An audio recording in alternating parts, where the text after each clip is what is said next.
Did you think that you might not survive?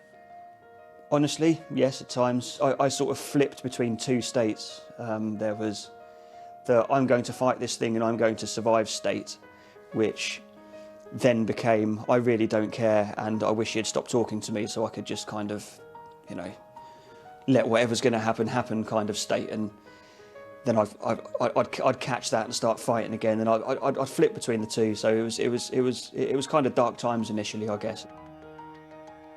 This is where, in November 2021, George Linnane's life changed in an instant. Ogof Ffynnon in the Brecon Beacons is Britain's deepest and most complex cave system, somewhere George had visited dozens of times before. There's some amazing stuff down there. There's a beautiful black. My personal favourite part of the cave is the main streamway, which is beautiful black limestone, clean washed, active stream passage. So it's the actual underground river, and yeah, I love being in that river. Looking back at it now, what strikes you about that day as you're about to set off? What strikes me now is. It's strange that as I approached that hatch on the day and set off on what was a perfectly normal routine caving trip, not knowing what was about to ensue. It was meant to be a 5 or 6 hour easy trip out in time for dinner and fireworks, and little did I know it was going to turn into a 50, 60 hour epic, whatever it was, where, you know, I could have never come out of there again. George was caving with two friends. They'd reached a section known as the Upper Smithy when, without warning, the rock beneath his feet crumbled. The first thing I knew about it was this instantaneous feeling of legs whirling around in midair and arms grabbing for something, and just this kind of feeling that something was happened. But it was all, at that point, it was pure reflex. Like there was no thought involved. It was just, like, as I say, it was instantaneous. You know, 1 second I was caving, the next minute the world went mad, and then it all went black, and then 2 minutes later I kind of woke up in a very different state to when I'd started. Can you remember the pain? Yeah, yes I can. There was just intense waves of pain, like really not very pleasant at all. So I had to move myself. So long story short, that involved dragging myself by, you know, my legs weren't working, so dragging myself by the tips of my fingers through the dirt for several meters until I found a bit where the slope went from that to that, so that my head was then above my legs. So, you know, I was just screaming in pain at that point. His friend went to raise the alarm. George had broken his leg, his jaw and several ribs. He had a collapsed lung and was bleeding. His condition meant there was no way he could go back the way he came into the cave. He would have to be stretchered the long way out. The main thing I was thinking about was not knowing exactly what I was walking into, not knowing exactly the extent of his injuries or what I might find when I got there. Dr. Rebecca Specht was one of the first rescuers to answer the call. She knew George, and as the first medic to reach him, had to assess his injuries. My immediate thought was there's a chance that he's not going to survive this. And then the thought also went through my mind that I'm the only medical professional here, and that if he does become more unwell, that everyone's going to be looking to me to do something, and actually there's a limit to what we can do underground, and it's possible that he might not survive this and that I might not be able to do anything about that. So yeah, it was a big weight of responsibility. I remember hearing the voices in the distance and realising that this time they weren't in my head, they were actually real people that were coming. I remember those first aiders turning up. I've basically lost somewhere between 12 and 18 hours, probably towards the 18-hour end. So there's bits of rescue that I don't remember. You're right. How are you doing? Nice to see you. I know who you are. Hello. To help George piece together what happened, we reunited him with some of his rescuers, volunteers who stopped what they were doing to help him. We've never had a casualty who's been on free-flowing oxygen for 54 hours. You know, just the logistics of everything just goes up massively, and the severity of the injuries meant that he basically was in this medical bubble, and us as underground controllers and rescuers were moving the bubble, not just him. So it's like an assault course down there, trying to move Absolutely. through. Yeah. So it was almost, you know, like 150 individual rescues all plumbed together into a one massive thing. One thing I heard you tell, George, is that some people went back to look for his teeth. Explain that to us, and what hope was there of actually finding them?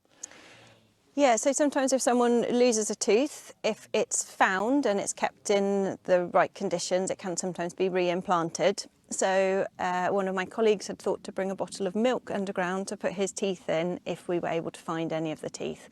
So as we started moving him in the stretcher carrier, a couple of people stayed behind to have a look and see if they could find any teeth that we would be able to save for him. But unfortunately, they didn't manage to locate them, so they're still in the cave somewhere. The rescue had started on a Saturday afternoon. By Sunday, teams were arriving from across the UK as more and more volunteers agreed to help. In the end, over 300 people took part. Once I started becoming more aware of my surroundings again, it became obvious to me that people had come from the Forest of Dean and then from the Mendips. And then I started seeing faces I recognised from Yorkshire, and it just became obvious that people were coming from all over the country. So you recognise some of these people underground? I did, yeah, some people, yeah. There's a lot of faces that I didn't see, but I did also see sort of mates and comrades, shall we say, as all the way through the rescue. And could you start to appreciate at that point just the efforts that people had made to help? Yes, yeah. I felt a little bit guilty at one stage, I must admit, and a whole lot of gratitude. George effectively rescued himself. So if in his head he trusts us and he wants it and he knows he can do it, then the rescue teams will come together and make it happen. And he was definitely tough enough for the challenge. Well, we have something very specialist for cave rescue, which is something called Cave Link. Above ground, David Dunbar was one of those relaying information back and forth using a special unit which can send text messages through rock and earth. But it wasn't all straightforward. The surface control were getting more and more frantic because we weren't getting that link, because we had a link to the unit behind the stretcher casualty. But of course, as the stretcher moved, it was getting further away and it was getting harder and slower sending the messages back. And clearly they were getting more and more nervous about the fact that we were going to lose control.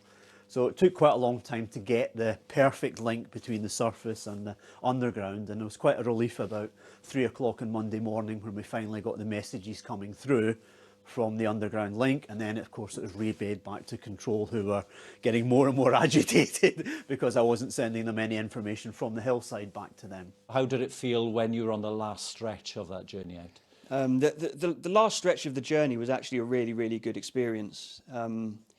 You enjoyed it? In that, I've almost, in a funny kind of way, I did. I've done that trip before, not on a stretcher, but as a caver. So, you know, I knew when the difficult bits were done and when we were on the home stretch. And once we were on the home stretch, there was a sense of relief, even though I wasn't out of the cave yet, because essentially I knew it was ours to lose at that point. Because that last stretch isn't the most difficult piece of cave, and it's reasonably spacious. There were a lot of people there. And that they'd kind of I think they'd let anyone who wanted to, who'd taken part earlier on in the rescue, join in for that last bit. So there were masses of people. I'll probably never see that many people in a cave again. After 54 hours underground and being carried in a stretcher for 3,500 metres, this is the exit where George finally came to the surface. From here, he was transferred into a rescue vehicle, then into an ambulance, then onto hospital. His journey to a full recovery is going to be a long one. So we've got ropes set at 30 metres. George still faces months of treatment, but as a way of thanking the volunteers who came to save him, he's already pledged to join the rescue team. He understands a bit about rescue from the receiving end. I think that would be a real asset to us in that respect. But I think it shows his determination, really, that it's not enough we've rescued him and he can go back to his caving. He wants to get involved, give something back, and actually be one of those that rescues others. I think it's fantastic. Things come full circle, and you know, many of us in the rescue team we're in the rescue team because partly we know that if something happens to us, we're cavers, someone will come and help us. So, you know, we put it in and someone takes it back. So George is, you know, is going to put something back in, and that's really good to see as well. One of the things that I love most about caving is the sort of camaraderie and the sense of community that we have. This thing that we do, it creates quite a really sort of tight-knit bond between cavers. So it doesn't surprise me that they achieved what they achieved, but you know, for 300 people to come to my aid from across the country, all come together to achieve one thing as a team, and the single bloody mindedness of it as well, you know. There's no way they were going to. There was no way they were going to let anything other than a good outcome happen, you know. For many, caving is a hidden world. It's hard to grasp why anyone would want to go underground in the first place. But despite everything he's been through, George can't wait to go back.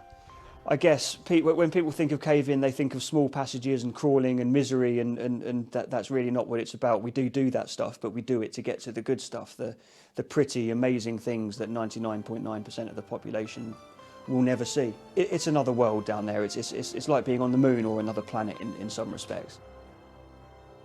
If there was a message you wanted to give them, the people who turned out and travelled to come and help you, what would it be? I would just say thank you from the bottom of my heart, really, and I'd also let them know that the beer that I owe them is on the way. Yeah, it's in the pipeline.